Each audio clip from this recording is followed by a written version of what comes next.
Hi, this is Josh from BeanBox.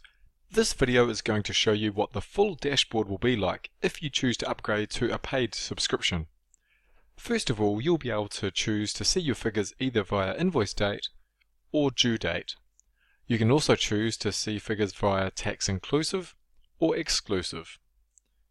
With one click you can download the full dashboard as a PDF.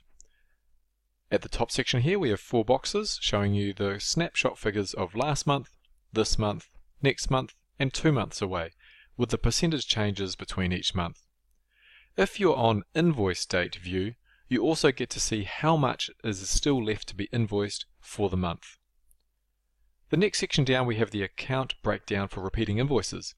In this view you get to see all of the Xero accounts that you have repeating income for and exactly how much per month is coming in for that account for the full next 12 months.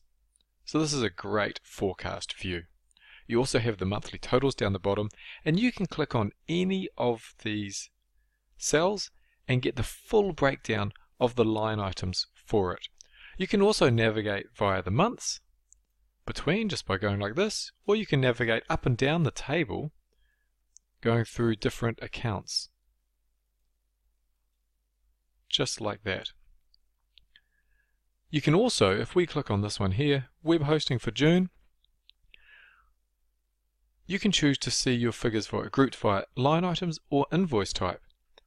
You can see that we have a number of line items for NetConnect and a number of line items for Digi-Marketing. If I choose instead to group that via invoice, you'll see that they all combine into a single invoice. This feature is very useful if you have a lot of repeating invoices with lots of line items, or even just one wholesale client with lots of line items. You can also click on the full table icon and that will take you to the line items table that will give you an even more detailed view of all of the line items that you are viewing. Further down on the dashboard we have the 12-month totals for repeating invoices.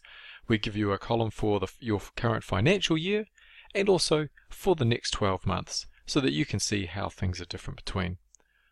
Here we give you a quick snapshot of your KPIs, which will match the figures from down the bottom of this table, and then we give you the average per month by breaking this figure down into 12 months. You can see the number of repeating invoices that you have, and you are only charged for the number of repeating invoices you have that are not expired. If you have expired repeating invoices that have an end date, you're not charged for that within your subscription. Finally, down the bottom we can see what invoices are ending, and you can choose how far in advance you want to see it.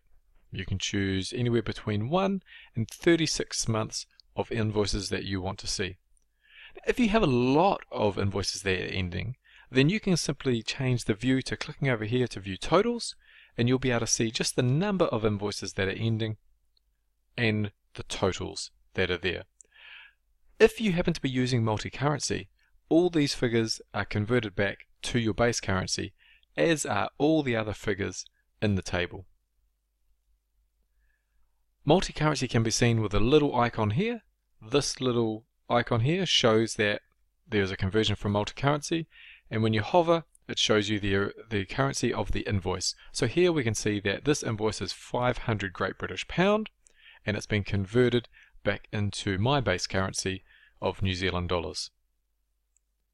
So that's the dashboard that you get to have on the paid subscription plan.